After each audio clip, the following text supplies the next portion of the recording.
this is Shelly. Welcome to all of you. In this video, we will talk about linearly independent and dependence of vectors.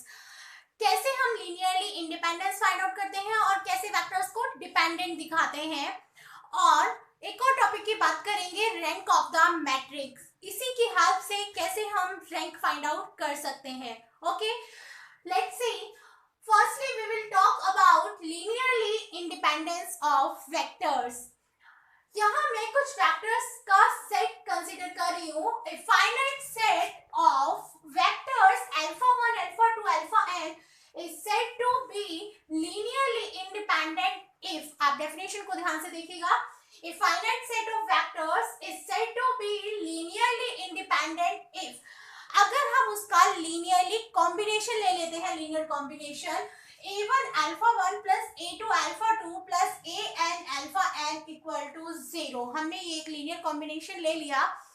अब जब हम इस linear combination को solve करने जाएंगे तो अगर हमारे पास जितने हमने यहाँ n क्या लिए हैं scalars, where ai's are scalars, जितने भी मैं यहाँ स्केलर्स कंसीडर कर रही हूँ, अगर वो सब के सब हमारे पास 0 आ जाते हैं तो हम वेक्टर्स को बोलते हैं लीनियरली इंडिपेंडेंट. दैट इज ये 0 वैल्यू होनी चाहिए फॉर और आई कहां से आप कंसीडर कर रहे हैं 1 2 एज सोन n.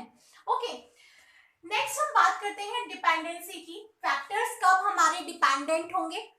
यहाँ मैं ले रही हूँ and said to be linearly dependent if there exists some non-zero ai such that a1 alpha 1 plus a2 alpha 2 plus an alpha 1 n equals to 0.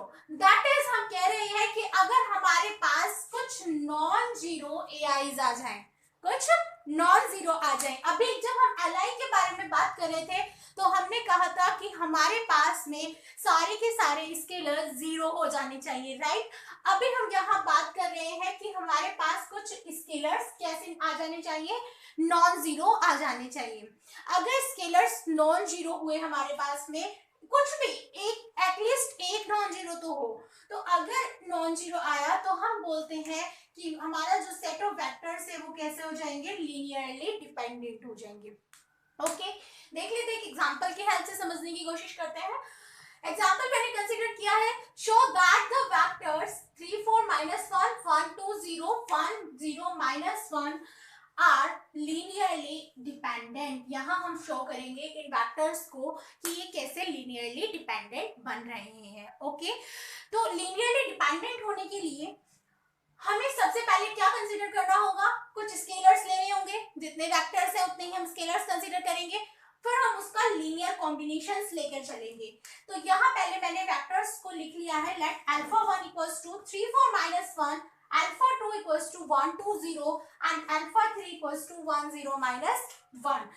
And let a1 a2 and a3 belongs to r. यहाँ मैंने 3 scalars consider किए हैं, किससे, field लिया है real number से. Okay, तो यहाँ जब हमने स्केलर्स कंसीडर किए, assume that उनका लीनियर कॉम्बिनेशन लेके चलेंगे a1 alpha 1 plus a2 alpha 2 plus a3 alpha 3 equals to 0. Okay, अब इनको सिंप्लीफाई करना है और जस्ट चेक करना है कि जो आपके पास स्केलर है वो 0 आते हैं या फिर वो नॉन जीरो हो रहे हैं. ओके, तो हमने यहाँ alpha 1 as it is put कर दिया, अल्फा 2 एंड अल्फा 3 पुट कर दिया और 0 वेक्टर के इक्वल रख दिया. जब इनको मल्टीप्लाई करेंगे तो फर्स्ट वेक्टर की a1 के साथ मल्टीप्लाई, फर्स्ट सेकंड वेक्टर में a2 के मल्टीप्लाई, थर्ड मतलब फर्स्ट एंट्री को ऐड कर लिया, सेकंड एंट्री को हमने यहाँ से ऐड कर लिया, थर्ड एंट्री को ऐड कर लिया. ओके, और 0 वेक्टर के इक्वल रख लिया. अब यहाँ पे इनको अलग अलग 0 के इक्वल रखेंगे तो हम यहाँ से जब इनको सॉल्व करेंगे, after solving we get a1 equals to -a2/2 equal to -a3. मतलब जब हम इन तीनों इक्वेशंस को हम सॉल्व करने जाएंगे तो जस्ट आपको सिंप्लीफाई करना है.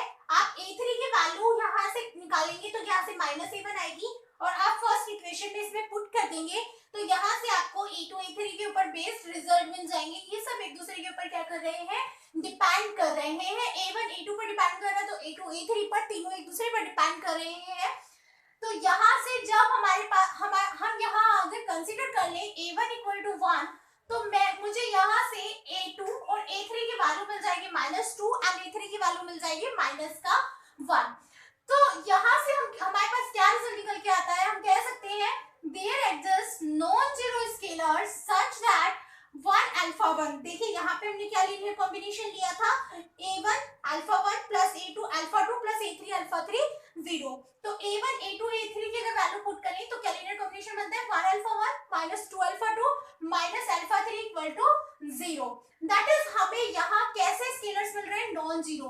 अभी जो हमने एलडी की डेफिनेशन पढ़ी है वहां से भी यही रिजल्ट था आपके पास कि अगर आपके पास कुछ स्केलर्स नॉन जीरो आ जाएं तो हम वहां से बोल देते हैं कि वेक्टर्स कैसे हो जाएंगे, एलडी हो जाएंगे। ओके, तो यहाँ हमें तीनों की तीनों ही नॉन जीरो मिल रहे हैं स्केलर्स, तो हमारे पास वेक्टर्स कैसे हो गए, एलडी।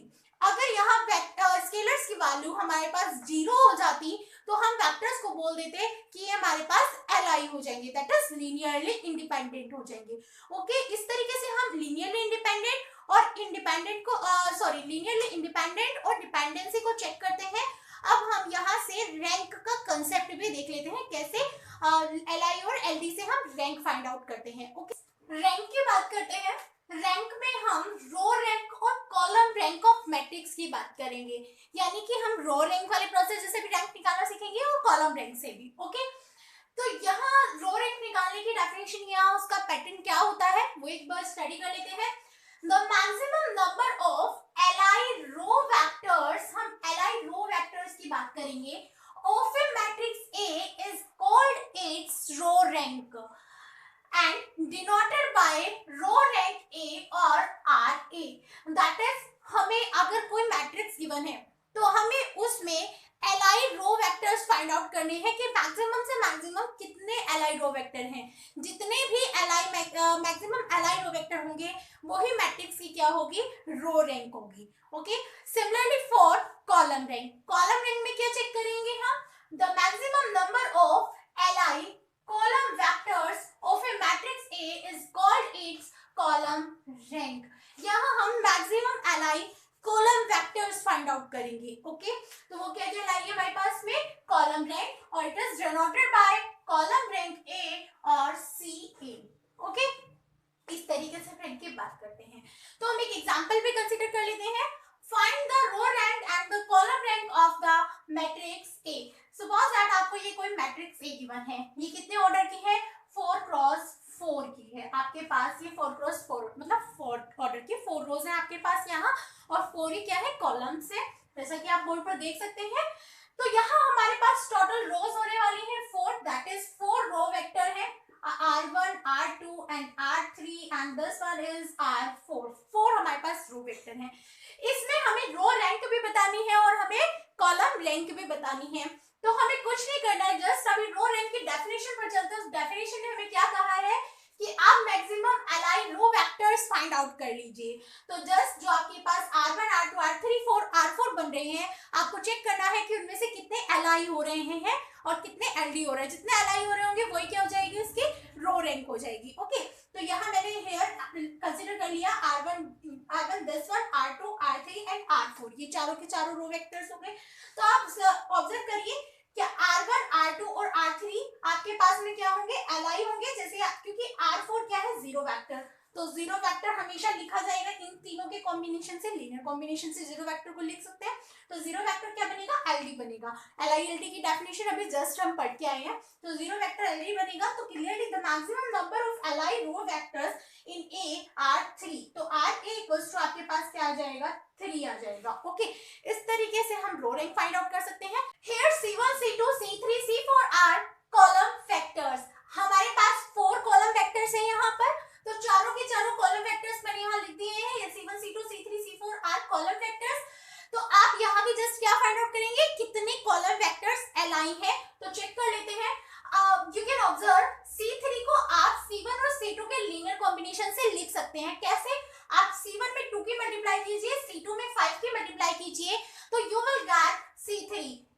2 की यहाँ 2 यहाँ आ जाएगा, 5 यहाँ आ जाएगा। तो C3 को आप लीनियर कॉम्बिनेशन से लिख सकते हैं किसके, C1 और C2 के। तो यहाँ से C3 आपके पास में क्या हो रहा है, LD हो रहा है। तो clearly you have 3 align column vectors. तो यहाँ से आपके पास कॉलम रैंक भी कितनी हो जाएगी, 3 हो जाएगी। ओके, तो क्लियरली आपके पास आ गई। इस तरीके से हम रैंक फाइंड आउट करते हैं। रैंक के ऊपर बेस्ड कुछ रिजल्ट्स देख लेते हैं। यहाँ मैंने कुछ 4 रिजल्ट्स लिए हैं, ध्यान से देखिएगा। रैंक ऑफ ए इक्वल होती है रैंक ऑफ ए ट्रांसपोज। अगर आप मैट्रिक्स का ट्रांसपोज कर देते हैं और ए की आपके पास रैंक है तो उसकी भी रैंक आपके पास में सेम होने वाली है।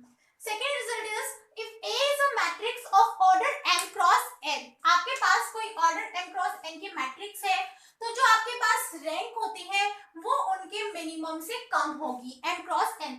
सपोज दैट आपके पास 2 क्रॉस 3 की कोई मैट्रिक्स है तो यहाँ से आपके पास जो रैंक होगी वो 2 से कम होगी, मतलब या तो 2 होगी या 2 से कम होगी, 2 या फिर 1 होने वाली है। ओके, चॉइसेस ये बचती हैं, मतलब दोनों के मिनिमम से भी कम होगी या फिर उनके इक्वल होगी। Third result is if rank of a matrix is 0। अगर किसी भी मैट्रिक्स की रैंक 0 है then matrix will be 0 matrix. मतलब अगर रैंक 0 आ रही है तो वो ओनली 0 मैट्रिक्स की हो सकती है, किसी और मैट्रिक्स की रैंक 0 नहीं होगी। Okay, fourth result let A is a square matrix of order n।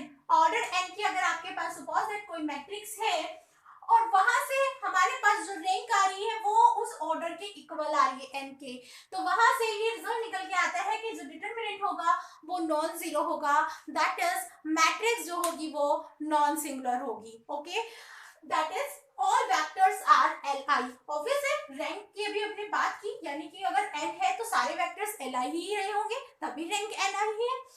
Next, if rank a is strictly less than n, अगर ऑर्डर से क्या हो रही है, कम हो रही है, तो डिटरमिनेंट शुड बी 0। डिटरमिनेंट कैसा होगा, 0 होगा। वेक्टर्स कैसे हो जाएंगे, ld हो जाएंगे, मतलब एक वेक्टर एटलीस्ट ld रहा होगा तभी तो यहाँ रैंक क्या आएगी, स्ट्रिक्टली लेस देन आएगी और डिटरमिनेंट कितना हो जाएगा, 0 हो जाएगा।